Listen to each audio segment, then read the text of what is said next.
चलिए एक नया सवाल करते हैं। तो देखिए इसमें क्या बोला गया है, दो बिंदु आवेशों को y में एक निश्चित दूरी पर रखने पर उनके बीच 80 न्यूटन का बल कार्य करता है। इन्हीं आवेशों को एक परावैद्युत में इतनी ही दूरी पर रखा जाता है तो इस बल का मान 80 न्यूटन हो जाता है। माध्यम का परावर्तनांक ज्ञात कीजिए। इसमें क्या बोला गया कि दो आवेश थे, पहले इनको रखा गया y में, तब उनके बीच जो बल का मान था वह 80 न्यूटन था। अब उन्हीं आवेशों को बिना दूरी के बदले एक और माध्यम में रखा जाता है, तब जो बल था वह बल आपको जाता है 8 न्यूटन के बराबर।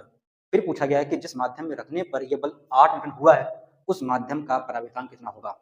ठीक है, तो देखते हैं इसमें फॉर्मूला होता है। ठीक है, लिखेंगे सॉल्यूशन में। इसमें देखिए गिवन क्या है, गिवन नंबर आपका है एफ नॉट, या पद यह है 80 न्यूटन।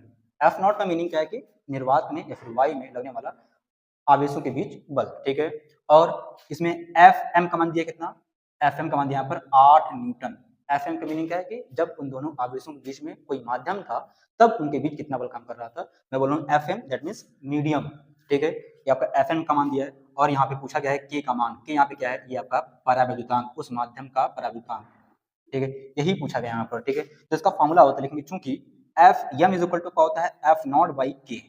ठीक है, ये बड़ा इंपॉर्टेंट फॉर्मूला है। F M is equal to होता है एफ नॉट बाई के, तो हम कह सकते हैं के इज इक्वल टू जाएगा आपका F naught by F M हो जाएगा। एफ नॉट की वैल्यू यहाँ पे दी है 80 न्यूटन, अपान में एफ एम का मान दिया 8, डिवाइड करेंगे तो आपको मिलेगा के का मान यहाँ पर 10 के बराबर। ठीक है, यहाँ पर ऐसा कोई मात्रक नहीं होता है, क्योंकि जो के है ये दो बलों का अनुपात है। भले ही अलग अलग माध्यम में काम कर रहे हैं, फिर भी ये बलों का अनुपात था, तो इसका कोई मात्रक और बीमा नहीं होगा। ठीक है, तो के का मान यहाँ पे आया 10।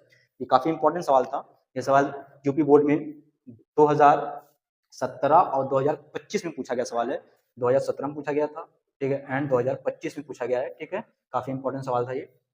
ठीक, आगे में जुड़े रहिएगा, ऐसे बहुत सारे सवाल हम लोग करने वाले हैं जो प्रीवियस ईयर में आ चुके हैं। ठीक है, हर चैप्टर में सवाल कराऊंगा आपके लिए। ठीक, थैंक यू।